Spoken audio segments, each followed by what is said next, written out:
Հայաստանի Հանրապետության մեծարգո վարչապետ, կառավարության հարգելի անդամներ, ազգային ժողովի մեծարգո նախագահ, հարգելի գործընկերներ, սիրելի ժողովուրդ։ Եթե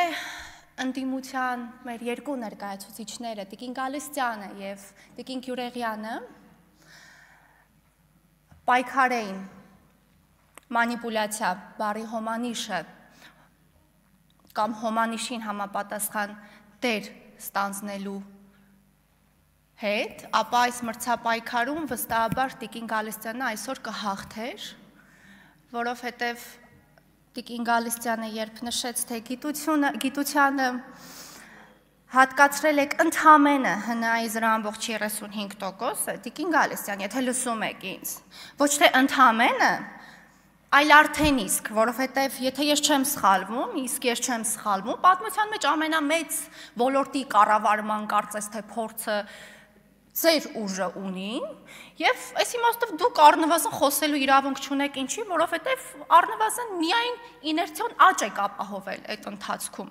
եւ 0.35% աճ ընդհանրապես ապահովելու դեպքում երբ նշում եք, ձեր կառավարման ընթացքում 0.18-ից 21% է կազմել այս թիվը, այս թվերի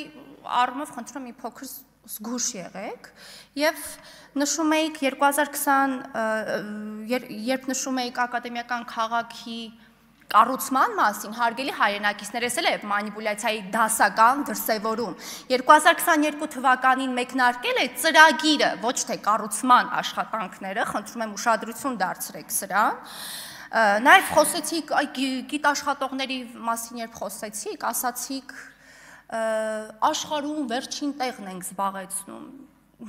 Հարգելի գործընկերներ, խնդրում եմ ուշադրություն դարձրեք, 40 երկրների շարքում Հայաստանի Հանրապետությունը 40-րդ տեղն է զբաղեցնում։ Իհարկե նախանձելի չեն ձեր մաթեմատիկական գիտելիքները, այս իմաստով, Տիկին Գալստյան, եթե ինձ լսում եք, եւ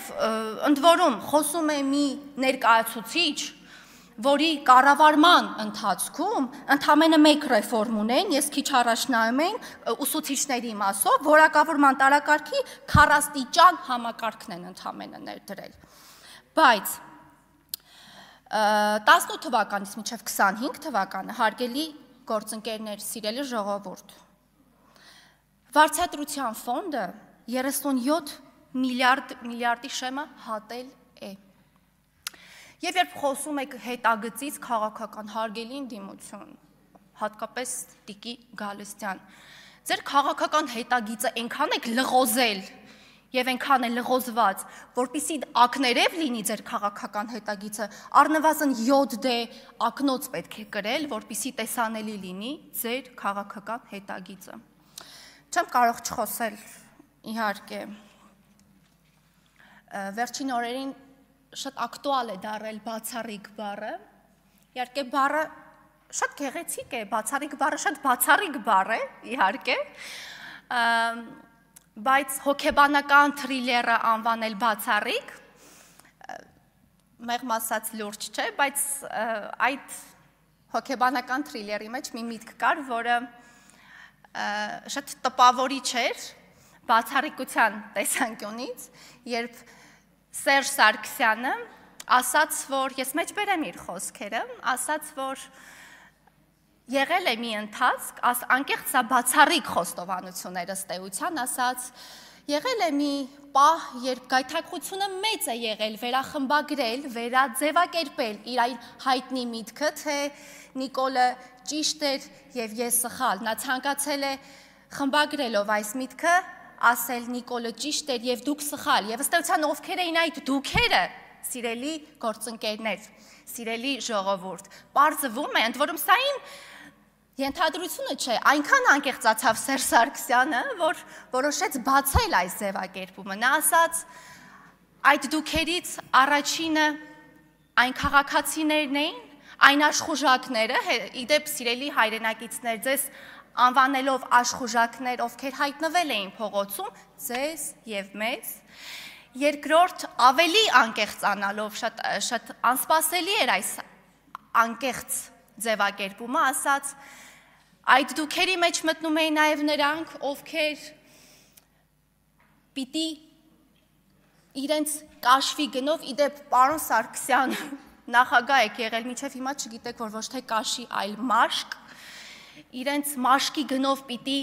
խնդրում եմ ուշադրություն դարձրեք այս բառին, հանդարտեցնեին ժողովրդին, կարծում եմ նա այլ իրականության մեջ եղել, որովհետև այդ ընթացքում ժողովրդին հանդարտեցնելու կարիք չկար բնավ, եւ կուլմինացիան էր շատ հետաքրքիր, այդ դուքերի մեջ նաև մտնում էին այն քաղաքացիները, պարզվում է, ովքեր տանը նստած սպասում էին ատամները սեղմած իր հրաժարականին։ Եվ ինչ պարզվեց, առնվազն ինձ համար պարզ դարձավ, որ Սերժ Սարգսյանը խնդիր չունի իշխանության հետ, իշխանության ներկայացուցիչների հետ չունի խնդիր, նա խնդիր ունի ժողովրդի հետ, նա չի ներել ժողովրդին, հարգելի հայրենակիցներ, նա չի ներել ժողովրդին 18 թվականին, ինչի վառ արտացոլումն էր այն մտքերը, որոնք նա անկեղծորեն առանց վարանելու մեջ բերեց իր հոգեբանական թրիլերի ընթացքում, նա երկրորդ անգամ չներեց 21 թվականին Հայաստանի Հանրապետության քաղաքացունով վերահաստատեց իր վստահությունը հայ ժողովրդին եւ վերջում մեկ խորհուրդ